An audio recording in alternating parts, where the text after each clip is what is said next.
點解有俾機會人哋啫？一個巴掌拍唔響嘅，你喺手口口聲聲話冇做冇做，你真係當人哋平台啲成萬人都傻嘅。咁我哋開始就係講仔女，咁有時熟咗之後講下家常事都好正常嘅啫。嗱，呢個唔好揾藉口啦，姐姐，呢個唔好揾藉口。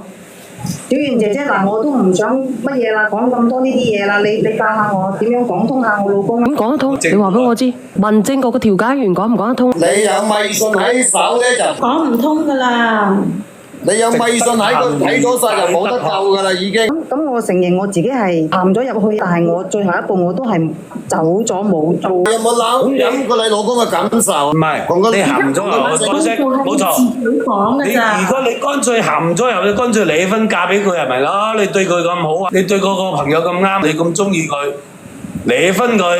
跟住嫁俾佢咪幾好咯？點解要離？我都冇做過，我點解要離？我愛嘅係我老公。點解要離？因為你去咗308，因為你剝個光豬俾人哋睇到，你所有嘅嘢，你老公係唔可以接受你嘅。你諗諗，你試諗下。喂，呢位匿名，Sam哥聽我講句，Sam哥聽我講句，你嘅仔喺學校，如果你呢件事傳開咗話，邊個媽咪同邊個爸爸去308，你睇你個仔仲有冇面喺呢個學校立足？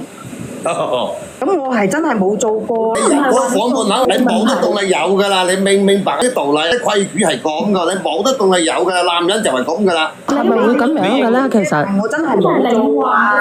人哋嘅諗法係，但係我事實上係冇。有做冇做呢件事，你跳落黃河，你洗唔清。冇得講有冇做㗎啦。所以我而家就係想話小圓姐姐講點樣講通下我老公咯。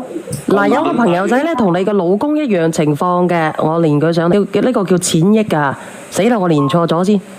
問題係你去醫院驗，係咪小圓姐姐？係你啊！你等等先，係講故事嚟講佢㗎。講我㗎，我自己有啲麻煩事，我自己又係。咁你等等先得唔得？可以啊。你哋等下連翻上嚟，過幾分鐘。好嘅。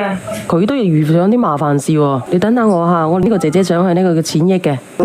係。匿名嗰個，我有個朋友個情況好似你咁噶。一樣係咪？即係我朋友，佢同佢老公嘈交，即係經常嘈交，心情唔好。咁咧，即係我朋友咧就揾佢老公嘅兄弟發出去講，睇佢兄弟會唔會講服佢老公。點知咧又去308，去到308咁，佢老公個老友又見到咗喎喺門口。哦。人哋就講俾佢老公聽，咁佢老公翻嚟問佢有冇做，佢死都話冇做，到離婚嗰一刻，佢老婆都話冇做，都冇人信，都係唔會信。你上去都個幾兩個鐘喎，乜誰信你？話齋傾心思喎。咁信唔信？你哋信唔信？咁我哋真係冇數，你哋都唔係想幫我嘅，我都唔想咁樣傾落去啦。可以咁講，佢老公翻去打到佢仆晒街，攞把刀晾喺佢碌頸，佢老婆都話冇做。阿拎明啊！依家唔係話你有冇做唔做嘅問題，係你老公係唔會原諒你。你明唔明啫？你已經係傳出去咗，人哋係你老公已經係冇面嘅話，又係唔會信你噶啦。你哋當我哋係咁，如果係講事實，我哋真係冇嘛。咁我老公嗰邊點？我就係想你哋幫下我，小圓姐姐出個計啦。咁我點算好？我係嗱，你咁樣啦，你睇下你老公在唔在乎呢頭家啦，同埋咧睇下佢你打親情牌咯，睇下你同你個仔感情好唔好咯。然之後咧，你同你老公講咯，最後挽留你話俾佢知，你會刪除拉黑呢個人，從此唔會再聯繫。其實我好想呢頭家嘅，我希望你俾次機會我。然之後你話俾佢知，我真係冇，我知道我自己嘅行為做錯咗，我冇邊界感，我係愛你嘅。你都相信我嘅為人㗎，係咪？我都唔係一啲不道德嘅女人嚟嘅。就係咯，咁多年。你唔好同我講個嘢，你聽到你仲會最擔心嘅問題係咩咧？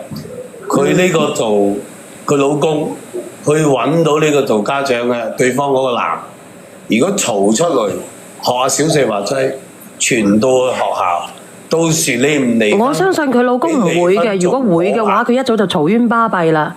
佢就唔會留一條傳絲俾呢個姐姐啦。其實佢老公唔想件事嘅。小圓姐姐打感情牌都冇用嘅，男人係最罩忌。呢度我朋友搞到佢個女已經憂鬱自殺，佢兩公婆都唔會復合，你明唔明白？你先去嘗試下咁樣啊！如果你老公仲係唔接受嘅，你只能夠同佢再見嘅是朋友啦。阿姐姐。